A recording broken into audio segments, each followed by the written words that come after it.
ओं रांग रांग ओं रांग रांग ओं परस्वस्ताय नमः। गुरु ब्रह्मा गुरु विष्णु गुरुदेवो महेश्वरा गुरु साक्षात् परब्रह्म तस्मै श्री गुरुवे नमः।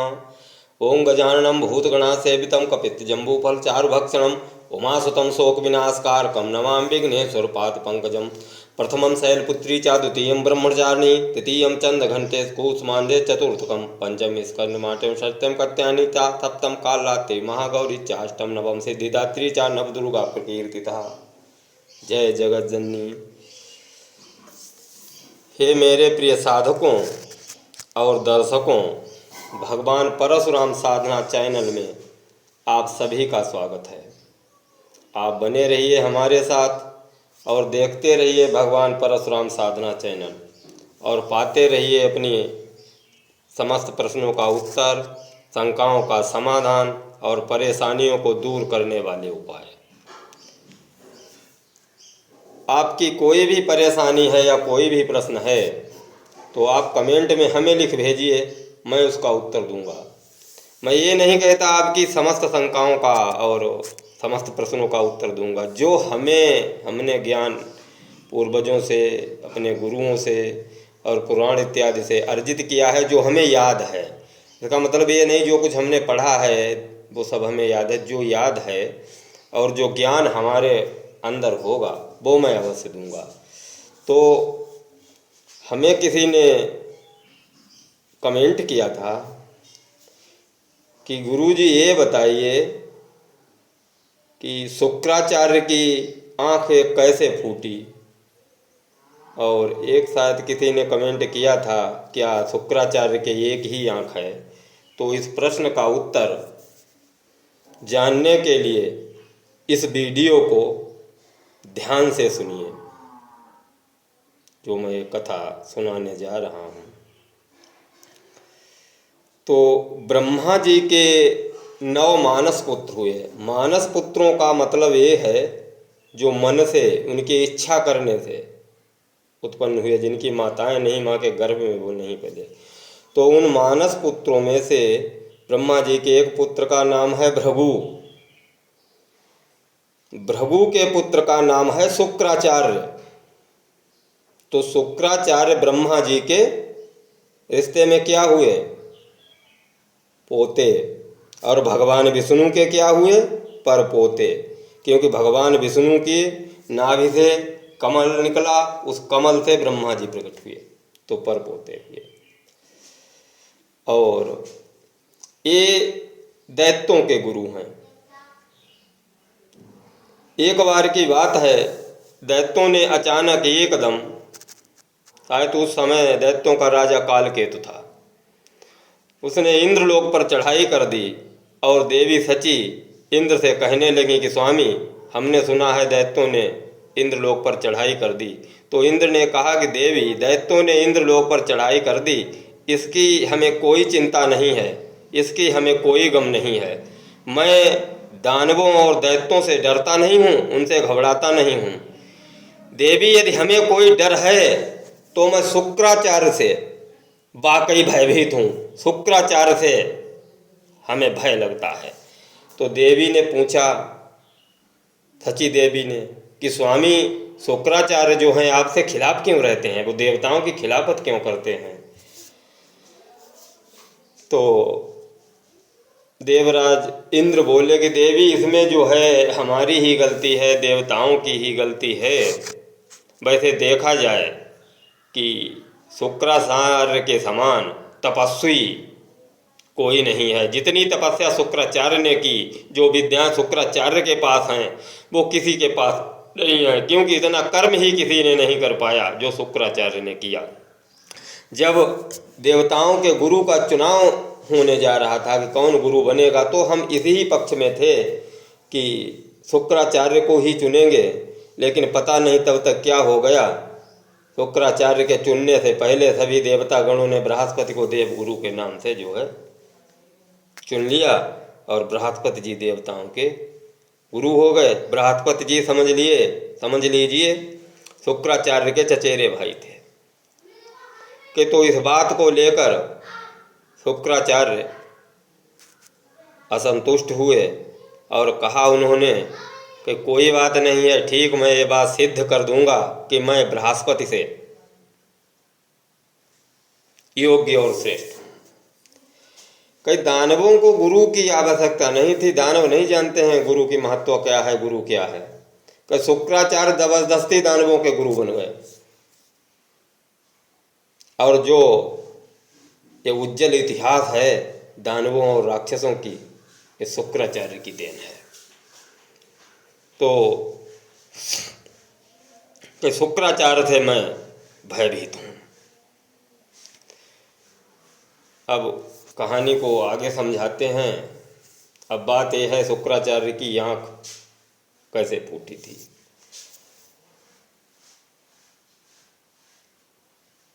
दैत्य माता अदिति के दो पुत्र हुए, हिरण्याक्ष और हिरण्यकश्यप। दोनों ही अत्याचारी थे। हिरण्याक्ष को भगवान विष्णु ने वाराह का रूप धर के उसे मार डाला। उसके बाद हिरण्यकश्यप हुआ, जब राजा बना तो उसने भगवान विष्णु का विरोध करना शुरू किया कि भगवान विष्णु ने हमारे भाई को मार डाला, और वो विरोध करता रहा। उनकी पूजा नहीं होने देता था कहीं भी। और इधर प्रहलाद जो थे वो हिरण्यकश्यप के पुत्र थे, वो भगवान विष्णु के परम भक्त थे। तो भगवान ने नरसिंह का रूप धारण करके हिरण्यकशिपु को मार डाला। उसके बाद प्रहलाद राजा बने। तो प्रहलाद तो भगवान के भक्त ही थे। प्रहलाद जब वन को चले गए तो विरोचन को राज्य दे गए। विरोचन राजा बने। विरोचन का वध इंद्र के हाथ हुआ, और उसके बाद बलि जो थे अपनी माँ के पेट में ही थे। इनका जन्म कुछ समय बाद हुआ, और बलि जब राजा हुए, जब इन्होंने जाना कि हमारे पिता को इंद्र ने मार डाला है, तो तपस्या की भगवान की, और तपस्या इत्यादि के बल से इन्होंने देवताओं को पराजित कर त्रिलोकी में बलि का राज्य स्थापित हो गया। देवता इनके भय से कहीं जाके छुप गए। स्वर्ग में भी बलि का ही राज्य था। देवताओं ने भगवान विष्णु की तपस्या की, तो भगवान विष्णु ने कहा ठीक है, मैं कश्यप और अदिति के यहाँ जन्म लेकर तुम्हारे ये संकट दूर करूँगा। बलि भी भगवान का भक्त था भाई, इसलिए। और बलि इंद्र बनने के लिए यज्ञ कर रहा था। ऐसा है कि जो 100 अश्वमेध यज्ञ कर ले वो इंद्र बनने का अधिकारी हो जाता है। इंद्र जो है वो एक पदवी है। इस समय जो इंद्र हैं अपने पद पर चल रहे, उनका नाम पुरंदर है। और पुरंदर के बाद हटने के बाद जब ये पुरंदर हट जाएंगे, ये कब हट जाएंगे, 2-4 साल या 1000-2000 में हटने वाले नहीं हैं। इनके बाद बलि का नंबर है, पुरंदर के बाद बलि इंद्र बनेंगे।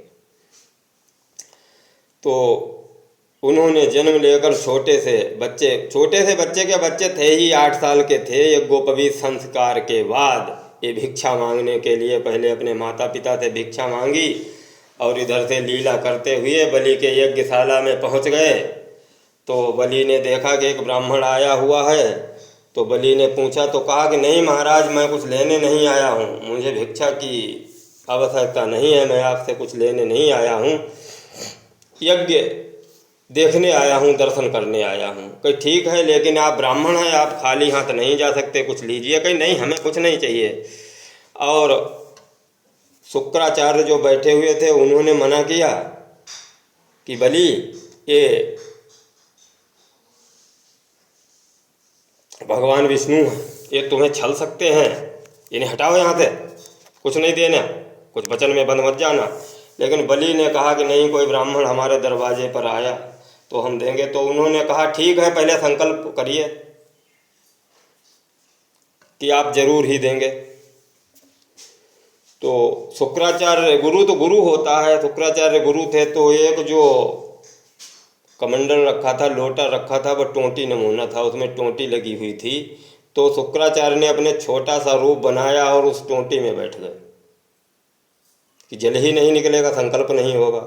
जब जल नहीं निकला तो कहा जल क्यों नहीं निकल रहा है? तो भगवान तो जानते ही थे जो 52 रूप में थे कि इसमें कुछ फंस गया है, इसमें कुछ डाल दीजिए, वो निकल जाएगा तो जल निकलेगा। तो बलि ने जो है वो वहाँ पड़े थे कुश वगैरह, वो कुश उठा के डाल दिया, तो वो कुश जो है एक आँख में जाकर छिद गया। तो एकदम जो है दर्द से व्याकुल होकर शुक्राचार्य टोंटी से बाहर निकले और कहने लगे, अरे बलि तूने हमारी आँख फोड़ दी। ये कह के हुए चले गए। उन्होंने राजमाता जो बलि की माता थी उनसे जाकर पूरी बात बताई कि भगवान विष्णु ब्राह्मण का रूप रख के और तुम्हारे बेटे पर कुछ मांगने आए हैं, मांगने के लालच में ही वो बाद में जो करेंगे वो देखना, वो चले और वो उन्हें छलेंगे। इसलिए माता आप तो राजमाता हैं, आपका जो है हुक्म सर्वोपरि है, आप जाकर अपने बेटे को मना करिए। तो उन्होंने क्या कहा कि अरे गुरुदेव कि भलो भव महीना जरी बैरोचन के साथ, कि बहुत अच्छा हुआ कि हमारे पति जब विरोचन मरे थे तो मैं सती नहीं हुई क्योंकि हमारे पेट में बलि था। कि भला हुआ मैं ना जनी बैरोचन के साथ और मेरे सुत ऐसो भव कि हरि पसारो हाथ। कि अरे इस दृश्य को तो मैं आंखों से जाकर यज्ञशाला में देखूंगी कि ऐसा पुत्र, ऐसे पुत्र की मैं माँ हूँ, ऐसा पुत्र हमारे कोख में पलता रहा जिसके आगे सबको देने वाले, जिनसे ये सृष्टि बनी है जिनमें ही लय हो जाएगी, वो हरि वो भगवान विष्णु आज हमारे पुत्र से कुछ मांग रहे हैं देने वाले हाथ की इस दृश्य को मैं। तो उन्होंने कहा है सब पर भक्ति का लगता है असर चढ़ा हुआ है, वो तो चले गए। तो उन्होंने केवल 3 पग धरती मांगी कि हे राजन हमें अपने 3 पग नाप कर धरती हम अपने पैरों से नापेंगे, 3 पग दे दीजिए जहाँ ब्रह्मकुटी बनाएंगे और वहीं तपस्या करेंगे। तो उन्होंने कहा ले लीजिए, इसमें क्या है, 3 पग जहाँ चाहो वहाँ नाप लो। फिर भगवान ने बहुत विशाल रूप रखा और 2.5 कदम में सब कुछ नाप लिया चराचर सृष्टि। कि अब तो आधा कदम बाकी रहा, अब कि आधे कदम में प्रभु हमें नाप लीजिए, अपना सर उठाइए और हमारे सर पर रखिए, हमें भी नाप लीजिए, हम भी आपके हो गए, इसके अलावा अब हमारे पास रहा ही कहाँ। तो बलि के नाम से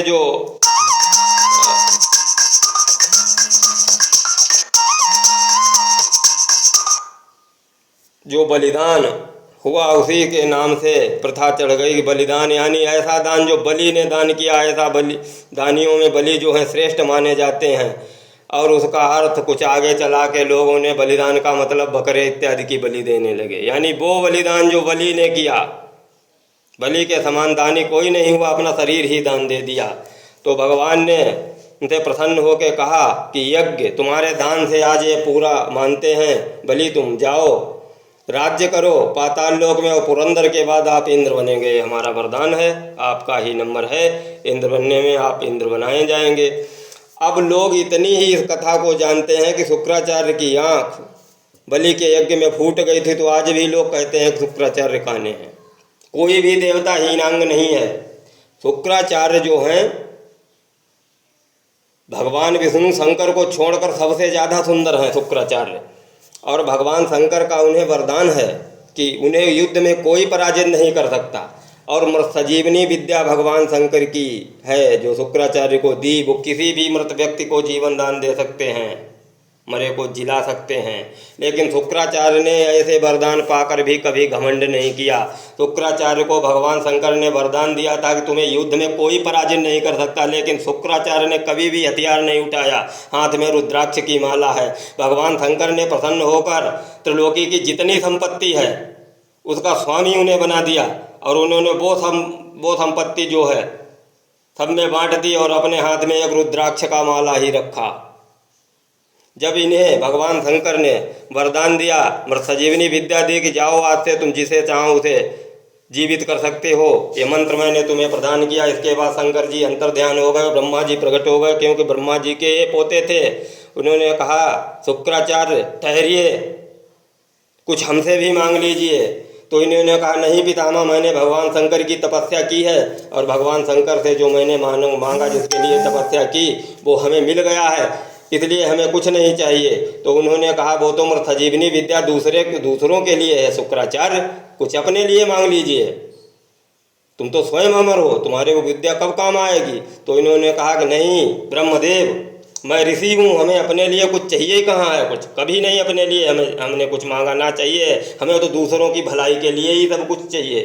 तो इस बात पर ब्रह्मा जी बहुत प्रसन्न हुए, यही कारण, और बोले कि यही कारण है शुक्राचार्य, असुरों के साथ में रहने पर भी जब भी बात होती है तो तुम्हारी गिनती श्रेष्ठ महाऋषियों में की जाती है। और जब द्वापर में भगवान कृष्ण का अवतार हुआ तो उन्होंने तो खोल ही दिया कि कवियों में मैं शुक्राचार्य हूँ, कि शुक्राचार्य कोई और नहीं, साक्षात मैं हूँ शुक्राचार्य, वो हमारा ही रूप है। इसके बाद शुक्राचार्य ने भगवान विष्णु की तपस्या की, और जब भगवान विष्णु प्रकट हुए तो शुक्राचार्य ने अपनी आँखी को ज्यों का त्यों करने के लिए कहा कि हमारी आँख जैसी है वैसी कर दो, या नवग्रहों में जो हमारी पूजा हो हमें निकाल दो, हम हीनांग हो जाएंगे, तो हम तो लोग असगुन हमें मानेंगे, कौन हमारी पूजा करेगा नवग्रहों में, कि या तो प्रभु हमें उस पद से हटा दीजिए या हमारी आँख जैसी थी वैसी कर दीजिए। तो भगवान विष्णु ने मुस्कराते हुए शुक्राचार्य की फूटी हुई आँख को ज्यों का त्यों कर दिया, ज्यों का त्यों कर दिया। ये कहानी नरसिंह पुराण में है आँख को ठीक करने की। जैसे दक्ष का मूड़ काट के बकरे का लगा दिया था, लेकिन आज दक्ष का मूड़ बकरे का नहीं है। पार्वती के जमाने में भगवान शंकर ने दक्ष का जैसा सिर था वैसा बना दिया, क्योंकि अपराध है, जब अपराध भर जाता है देवता प्रसन्न हो जाता है। मान लीजिए उदाहरण के लिए किसी केस में किसी व्यक्ति की 4 साल की सजा हुई, आप उसकी मिलाई करने 8 साल जेल में गए तो जेल में नहीं मिलेगा, यही होगा 4 साल की सजा थी, काट के चला गया तो 8 साल हो गए, हो तो 4 साल की थी। तो ये है सच्चाई, और लोग आधी ही बात जानते हैं। सच्चाई ये है शुक्राचार्य की दोनों आँखें हैं, अब फूटी जो है ज़्यादा दिन फूटी नहीं रही। भगवान विष्णु की तपस्या करने के बाद भगवान विष्णु ने उनकी आँख जैसी थी वैसी ही कर दी, और शुक्राचार्य अजर अमर हैं, नवग्रहों में हैं, देव हैं, वो साधारण मनुष्य नहीं हैं, असाधारण हैं। और ये कथा थी, मैंने आपको समझा दी। ऐसा ही कोई का यदि आपका प्रश्न हो तो आप भी करिए, और यदि हमारे पास उससे संबंधित ज्ञान है तो मैं वो ज्ञान अवश्य ही दूंगा। हे ब्राह्मण गौरव, तुम्हें प्रणाम। जय परशुराम, जय परशुराम।